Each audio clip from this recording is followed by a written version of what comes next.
This is your 2-minute review. Everything you need to know about Apple news in about 120 seconds. I'm Nate Hansen. Let's do this. Well, today marks 4 years since Apple founder and former CEO Steve Jobs died. Tim Cook sent out a company-wide email today saying, quote, "On that day, the world lost a visionary.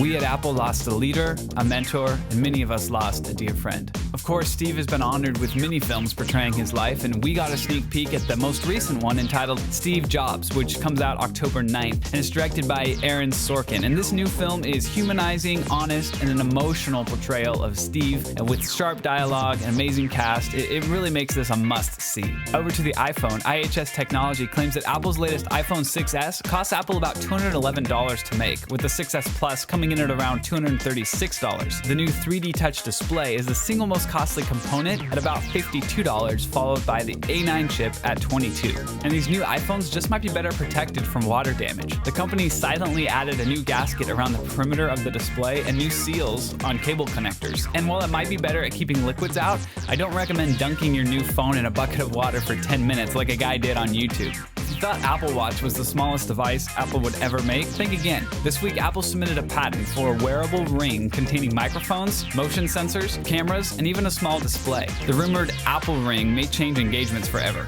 Apple released iOS 9.0.2 on Wednesday, which fixed a number of bugs, including a lock screen exploit. But they also stopped signing iOS 8.4.1 and iOS 9.0 for compatible devices. What that means for you is that once you upgrade, you can't downgrade. The demand for early access to the new Apple TV has been crazy. Apple said this week that they'll be sending out more developer units ahead of the late October launch date. This means we should have some pretty sweet games and applications to use once the new device is released to the general public. Oh, and even though we enjoyed the new Steve Jobs movie, apparently Powell Jobs, the widow of the late Steve Jobs, didn't want anything to do with it. She even tried to halt production of the movie, it's reported. She said that she disliked the Walter Isaacson biography that the movie is based on, and that any film based on that book couldn't be accurate. Of course, Isaacson grounded his writing in numerous interviews, including many with Steve Jobs himself. This is your 2-minute review. Everything you need to know about Apple news in about 120 seconds. For AppleInsider, I'm Nate Hansen.